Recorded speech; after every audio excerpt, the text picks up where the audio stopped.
उठाया है। जैसे कि इस समय पे विश्व प्रसिद्ध चार धाम यात्रा उत्तराखंड प्रारंभ होने वाली है। 10 मई को हमारे कपाट खुल रहे हैं यमुनोत्री धाम भगवती धाम से। आप देख रहे हो कि कुछ समय से चुनाव एक प्रक्रिया के तहत माननीय अध्यक्ष जी ने बड़ा प्रयास करा और प्रथम चरण में उत्तराखंड में चुनाव कराने का प्रयास करा। उससे संज्ञान लेते हुए चुनाव आयोग ने प्रथम चरण में हमारा चुनाव पूर्ण करा दिया। जनवरी में एक चार धाम के लिए बैठक हुई, उनकी अपनी बैठक हुई, कोई परिवहन संस्थाओं को नहीं बुलाया गया, चार धाम यात्रा व्यवस्था को नहीं बुलाया गया और एक आदेश जारी हुआ कि जनवरी के अंतिम सप्ताह में चार धाम, और आप लोगों ने उसे उठाया भी था कि चार धाम यात्रा के रजिस्ट्रेशन प्रारंभ हो जाएंगे। पर रजिस्ट्रेशन प्रारंभ होते होते 15 अप्रैल लग गया और 15 अप्रैल को वो रजिस्ट्रेशन खुले चार धाम यात्रियों के। जैसे कि आप लोगों को विदित है कि हमारा जो हिंदुस्तान है बड़ा अलग अलग परिस्थिति के प्रदेश है और अलग अलग तरह के लोग हैं। बहुत लोग इंटरनेट सेवाओं से का यूज नहीं कर पाते हैं, ग्रामीण प्रदेश से है। तो जब 15 तारीख अप्रैल को चार धाम यात्रा के पंजीकरण की जो प्रक्रिया चालू हुई, उसमें शुक्रवार तक ही 5 दिन में ही 10,66,000, जैसे आप लोगों का आंकड़ा भी और जो उनकी वेबसाइट पर आंकड़ा 10,66,000 रजिस्ट्रेशन हो चुका है। जो हमारे यात्री जो इस ट्रांसपोर्ट सेक्टर से यात्रा करते हैं उनके अभी तक जो हमारे पास बुकिंगें हैं जहाँ पे भी इस सेक्टर को यूज करते हैं, जिससे पर्यावरण का भी रक्षा होती है। एक गाड़ी में 40 लोग, 27 लोग, 30 लोग जाते हैं। वो जो 15 लाख रजिस्ट्रेशन हुए वो सिंगल लोगों के हुए हैं, जो ग्रामीण अंचलों को छोड़ के शहरी अंचलों में और मेट्रो सिटियों में रहते हैं, उन लोगों में रजिस्ट्रेशन है 10,66,000।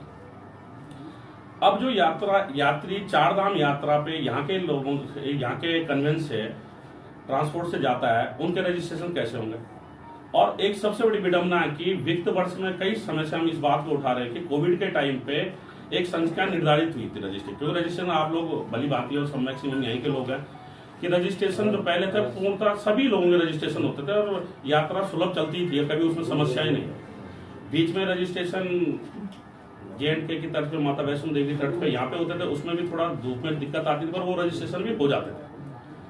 उसके बाद कोविड के दौरान न्यायालय में जब न्यायालय ने पूछा, जब सरकार ने यात्रा खोली, जब न्यायालय ने पूछा कि आप चार धाम यात्रा में जब PIL पड़ी उसमें जनहित याचिका कि आप कोविड के टाइम पे यात्रा खोल दी गई है और ये कैसे उस पर यात्रा को चलाएंगे, तो कोर्ट के निर्देश पे कोर्ट ने उस पर त्वरित रोक लगा दी और यात्रा रुक गई। उसके बाद हम लोग पार्टियां बने, कोर्ट गए, तो फिर कोर्ट में बातें रखी गई, तो सरकार की तरफ से एक बात रखी गई कि हम वहां पे संख्या निर्धारित करेंगे सोशल डिस्टेंसिंग का पालन करने के लिए।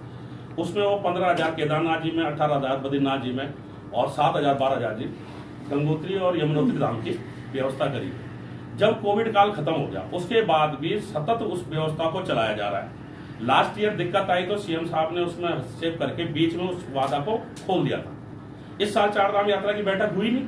जब CM साहब ने पिछली बार खोल दिया था, आप लोगों को पता है और आप लोगों को इस बारे में पूर्ण जानकारी होगी लास्ट ईयर, तो इस बार ये कहां से नई चीजें आ गई कि फिर रजिस्ट्रेशन की वही प्रक्रिया होगी 15,000 18,000। तो वो यात्री है जो इतना यात्री जो यहाँ पे आता है वो किस ढंग से जाएगा, तो शुरू में फिर दिक्कतों की समस्याओं से जूझेगा चार धाम यात्रा में आने वाला जो यात्री हमारा है। दूसरी हमारी प्रमुखता से दिक्कत क्या है कि यहाँ पे जो ट्रांसपोर्ट के जो हम लोग इस व्यवस्था को चला रहे चार धाम यात्रा को 1943 से, जब यहाँ पे देश आजाद भी नहीं हुआ था और लोग बड़े वैसे लोगों की अपनी गाड़ियां होती थी, बहुत कम ये ट्रांसपोर्ट सेक्टर का वो था, तो यहाँ के लोगों ने अपने खर्चे से, अपने पैसे से गाड़ियां लाई और अपने पैसे से उसमें GMO ने सबसे पहले गाड़ी चलाई, GMO कंपनी ने, और 1943 में अपने पैसों से अपने संसाधनों से रोडों का भी डगरों को काट के पहाड़ों पे अपना कार्य करके दशरथ मांझी की जैसी बात आती है वैसी यहाँ के लोगों, पहाड़ के लोगों ने करा कठिन विषम परिस्थितियों में और अपने प्रदेश में जन सेवाओं का संचालन करा। 1950 तक यहाँ की सारी नौ परिवहन संस्थाएं ये सेटअप में आ गई थी, कुमाऊं मंडल की भी आ गई थी और अपने ढंग से करी। उस समय से लगभग 2000-2003 तक आप लोग भली भांति आ रहे, सारे लोग मैक्सिमम यात्रा का भार हम पे होता था और हमारे द्वारे जाते थे वो लोग। और उससे क्या था कि जो हमारे पहाड़ों में लोग रह रहे हैं, क्योंकि हम सब मूलतः पहाड़ों में रहने वाले, कुमाऊं मंडल के हों चाहे गढ़वाल मंडल के हो, तो वहां पे क्या वहां का आदमी काम कर रहा था, तो उसको जो सरकार की नीति के पार्ट और प्लान रुकना चाहिए, तो वो लोगों का काम वहीं पे, हमारी मंजिली गाड़ियां जो चलती है वहीं पे अपना कारोबार कर रहे थे और उसी से अपने घर ही में निवास कर रहे थे। अब उसमें हमारी जो वित्त वर्ष में जो चारधाम यात्रा का जो आंकड़ा है, उसमें हमारी शेयरिंग मात्र 4 से 5% पर रहेगी। और उसके मूलतः कारण क्या है कि बाहरी प्रदेशों से जो हरिद्वार में एक सिंडिकेट टाइप का बन गया, और काफी टाइम से हमारी मांग है, जिससे हम लोगों को भी दिक्कत आ रही है और यहाँ के प्रदेश के लोगों को भी दिक्कत आ रही है। और उसमें हम ही लोग नहीं कि हम बड़ी बस वालों का, चाहे यहाँ पे टेम्पो ड्राइवर हो जो यहाँ के रजिस्टर्ड वाहन स्वामी है, चाहे वो इनोवा टैक्सी, सबकी यही समस्या है। हरिद्वार में यात्रा सीजन के टाइम पे पंजाब हरियाणा से और यूपी से अनाधिकृत वाहन एक जगह इकट्ठी कर दी जाती है एक मुश्त में, जो इस प्रदेश को 2 तरह से नुकसान पहुंचाती है। एक तो प्रदेश छवि धूमिल भी होती है कि जो वहां से जब वो बस आती है तो जब यहाँ पर क्राउड बढ़ जाता है तो मनमाने रेट और अपने निजी रेटों, क्योंकि वहाँ की व्यवस्थाओं के नियंत्रण में नहीं होती है और उनकी कोई आईडी ऐसी नहीं कि जिससे आप चिन्हित कर सको कि कौन लोग हैं। वो हरिद्वार सेक्टर हरिद्वार में होता है, वो लोग मनमाना किराया लेते हैं। उसके बाद जब समय यात्रा का थोड़ा सलम आता है जुलाई अगस्त के टाइम पे, उस समय फिर वो कंपटीशन करके उस रेट को खराब करते हैं, तो उस समय लूट करते हैं, उस समय यहाँ के उद्योग को नुकसान पहुंचाते हैं। तो ये पूरे प्रदेश की पीड़ा है, कोई केवल हमारी परिवहन संस्थाओं की पीड़ा नहीं, पूरे प्रदेश की पीड़ा है। और दुर्भाग्य इस बात का है जो इस प्रदेश के पदों पर बैठे हुए व्यक्ति है, और शैलेश गोगोली जी तो रहे हैं, वो स्वयं बोलते थे कि हम इन बसों में, और आप लोगों ने जो मैक्सिमम इस प्रदेश के इन्हीं बसों से लोगों ने सफर कराया, इन्हीं बसों से शिक्षा करी, तब IAS बने, तब मुख्यमंत्री। पता नहीं क्या हो जाता है जब ये कुर्सियों पर बैठते हैं, हमारी इस समय के CM हो चाहे पहले के CM हो, जब ये CM नहीं रहते हैं तब तो इनको यहाँ की परिस्थिति के बारे में भली भांति पता है, यहाँ के रोडों के बारे में पता है, इंफ्रास्ट्रक्चर के बारे में पता है। पर जब ये कुर्सियों बैठते हैं उसके बाद इन्हें पता ही नहीं रहता है कि कैसे इस प्रदेश को और यहाँ के लोगों के लिए व्यवस्थाएं करी जाए और इनकी पीड़ा क्या है।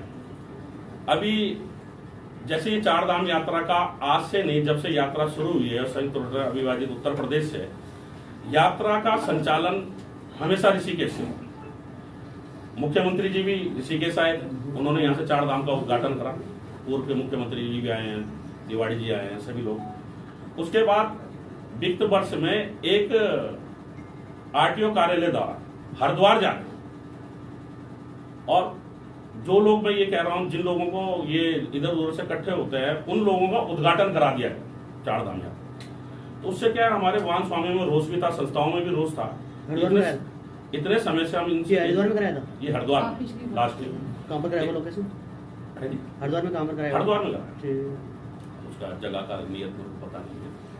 तो उससे क्या है कि यहाँ के लोगों को दिक्कतें पैदा हुई और वो उनका वो कॉन्सेप्ट चालू हो गया। और ऐसा नहीं कि वो हमारे संज्ञान में, शासन प्रशासन संज्ञान में, और फिर भी उस पर कोई कार्रवाई नहीं हुई, और इतने सालों वो बढ़ते बढ़ते हम हमारी संख्या से भी ज्यादा उनकी संख्या हो चुकी है। पूर्व में माननीय अध्यक्ष जी राय साहब के टाइम पे एक ट्रिप कार्ड की व्यवस्था थी, एक ट्रिप कार्ड था कि उसका कारण क्या था कि अगर मान्य अन्य प्रदेश से आया, हमारा ये नहीं कि कोई अन्य प्रदेश से यात्री आना चाहता है वो इस प्रदेश नहीं आ सकता है, हम इसे जाए, वो जा सकते हैं। पर उसमें एक ट्रिप कार्ड की व्यवस्था थी कि नारसन में एक ट्रिप कार्ड बनता था ताकि वो चारधाम जाएगा 10 दिन, और जब वो वापस जाएगा बॉर्डर पे तो उसका खत्म हो जाएगा, नेक्स्ट टाइम आएगा तो वहीं से अपना ट्रिप कार्ड लेके आएगा, ताकि हमें पता हो कि वो अन्य प्रदेश से ही आया यात्री। वो अब क्या हो रहा है कि वो ट्रिप कार्ड की व्यवस्था खत्म हो गई, अच्छी व्यवस्था खत्म करके खराब व्यवस्था की तरफ जा रहे हैं। वो ट्रिप खत्म होने के कारण क्या होगा, हरिद्वार में ही रहते हैं, हरिद्वार से यात्री उठाते हैं या ऋषिकेश भी आ जाते हैं, यहाँ सबने यात्री उठाए और चारधाम को चले जाते हैं। वो व्यवस्था लागू नहीं। रोटेशन में शासन ने करा था कि रोटेशन जो भी गाड़ियां होंगी चारधाम यात्रा पे जाएगी, कम से कम बड़ी बसें, वो रोटेशन माध्यम से जाएगी और रोटेशन से गमन पत्र की व्यवस्था है वो लेके जाएगी। ये चीजें थी। अब हमारा चारधाम यात्रा का जो यात्रियों का, हमारे पास गरीब व्यक्ति आता है, खेतिहर मजदूर व्यक्ति आता है, और रजिस्ट्रेशन के बारे में जैसा बताया, तो उसके लिए हमारी वित्त वर्ष की जो बात थी, रजिस्ट्रेशन की प्रक्रिया सतत प्रक्रिया की, आएंगे यहाँ पे विंडोज जो सिस्टम है वहाँ पे अपना खड़ा होंगे और अपना रजिस्ट्रेशन कराएंगे, जो इस समय बंद हो चुकी है। उसकी दिक्कतें हैं तो वो सरकार शासन हमने पत्र लिखा है उसे खोल दे। दूसरी हमारी इस अड्डे की सबसे बड़ी दिक्कत है कि इस अड्डे में चारधाम के विश्व के विदेशों से लेके सारी तरह के लोग इस अड्डे पे आते हैं, इस बस अड्डे से अपने गंतव्य को जाते हैं। ये अड्डा बड़ी अच्छी व्यवस्था बनी थी, पार्किंग की व्यवस्था, हमें किसी के दुकान से दिक्कत नहीं है। हमें दिक्कत ये है कि इतने बड़े भूभाग में अनाधिकृत लोगों ने कई कई बीघे के हिसाब से अपनी जगह कब्जा ली है और वहां पे कार्य हो रहा है, जिससे क्या है कि हमारी जो बसें हैं ये इधर उधर कहीं अन्य अलग अलग जगहों पे लगती है, जिससे ट्रैफिक का दिक्कत आती है। और अभी सीजन में भारी प्रदेश की जो बसें हैं वो भी इस अड्डे पे आती है, तो बसें कहाँ खड़ी होगी जब पार्किंग में अन्य प्रकार के कार्य हो। और एक मार्ग खुला था हमारा यहाँ से, पीछे से आपने देखा था, सरकार का पैसा लगा है उसमें, बहुत अच्छी व्यवस्था है कि अगर हमारी चारधाम गाड़ी को आना है, जो आपने देखा होगा नटराज से यहाँ तक आते हैं, उसमें सबसे बड़ी दिक्कत क्या है कि नटराज से जो यहाँ तक अड्डे के अंदर घुसने का जो मार्ग है, मुख्य मार्ग, उसमें एक्सीडेंट के बहुत चांस है। और आपने देखा होगा रात को जब रोड खुली हो तो भी उसमें एक्सीडेंट होता है। अब अगर वहां से इनकमिंग होती और यहाँ से आउटगोइंग होती तो हमें सुविधा होती। अब जो आउटगोइंग का रास्ता बना था उसपे लाख मतलब हजार सौ ट्रक वहां पे खड़े हो रखे हैं, जिससे वो रोड भी बाधित हो गया है। अड्डे की व्यवस्था का हाल आप लोग देख रहे हो, आप लोग हम मीडिया से इसलिए भी बात करना चाहेंगे कि आपका दायित्व तो बनता है इस समाज के लिए कुछ कार्य करने का, क्योंकि आपके द्वारा प्रकाशित जब चीजें होती है तो वही लोगों के संज्ञान में आती है, उसी पे कार्रवाई होती है। चलाने के लिए मात्र वहां पे 2 से 3 सिपाही होंगे। आप लोग यहीं रहते हो, वहां के हालात देख लो, उस हालात के वजह से वहां पे रिपोर्ट तक नहीं लिखी जाती। कहां से लिखी जाएगी जब मैन पावर उनके पास नहीं होगी। और इतना बड़ा अड्डा है, आज ये तस्करी का अड्डा बन चुका है। पहले यहाँ पे भाई लोग, इतने पुराने लोग हैं, ये बताएंगे आपको, वहां पे यहाँ पे इस तरह की घटनाएं नहीं होती थी। नशा का यहाँ पे मुख्य कारोबार हो गया। अब चारधाम यात्रियों ने जाना है, वो नशेड़ी और उनके साथ वो लोग भी आ जाते हैं जो ये सामान उठाएगी जो सब है, तो वो लोगों का भी आना हो जाता है। उससे उन यात्रियों को भी दिक्कत होगी, हमारे चालक प्रचालकों को दिक्कत होगी। जब नशे का इतना भरा पूरा कारोबार यहाँ चलेगा तो कोई चालक हो सकता है उस समय कोई वो चीज कर ले और उससे यात्रियों को जोखिम की दिक्कत आएगी। तो सरकार और पुलिस प्रशासन को इस चीज में ध्यान देना चाहिए, संज्ञान लेना। हमने पूर्व में अवगत कराया है माननीय मुख्यमंत्री जी को भी और पुलिस प्रशासन को भी ये चीजें अवगत कराई कि यहाँ पे इस चीज की क्राइम है, इस क्राइम को खत्म करने के लिए प्रयास किए जाएं। हेली सेवा से पहले यात्रा चलती थी, हेली सेवाएं नहीं थी, बहुत आसानी से यात्राएं चलती थी। और सब अब क्या होता है, जब से सुविधा हुई तो हर लोग चाहते हैं कि हम हेली से जाएं। उससे क्या है, टिकट की उपलब्धता यहाँ पे है, वो हमारी बसों में जाते हैं, 2-2 दिन 3-3 दिन वहां पे वेट करते हैं। और आपने पूर्व में आप लोगों के माध्यम से उठाई बातें हैं कि केदारनाथ जो हेली के जो टिकट है वो ब्लैक में और बहुत मैक्सिमम रेट पे सेल आउट किए जाते हैं। अब 19 तारीख को इन्होंने डेट डिक्लेयर करी थी कि हेली सेवाओं की टिकट की बुकिंग खोल दी जाएगी। उसमें हम लोगों ने फिर लिखा यहाँ पे, तो उन्होंने उसकी डेट को 20 तारीख को कर दी, रजिस्ट्रेशन की डेट की हेली सेवाओं की डेट 20 तारीख को। 20 तारीख को डेट 12 बजे जब वो खुला तो उसके आधा घंटे के अंदर वो पूरे स्लॉट बुक हो गए जून तक है। दिक्कत क्या है कि अब उन्होंने भी सिंडिकेट बना दिया, समझ में नहीं आ रहा है कि वो क्या हुआ कि पूर्व में व्यवस्था थी 7 दिन में, फिर 15 दिन की कि आप 15 दिन की टिकट खुलेगी और 12 बजे खुलती थी, 15 दिन की खुलेगी और 15 दिन के बाद फिर नेक्स्ट 15 दिन की खुलेगी।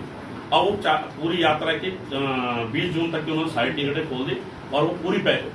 जब हमारा पत्र जाने के बावजूद क्या करा उन लोगों ने कि अब सितंबर की भी खोल दी, सितंबर की टिकटें भी खोल दी। अब आप बताओ कि हम यात्रा में जाएंगे, अभी तो कई प्रदेशों में चुनाव है।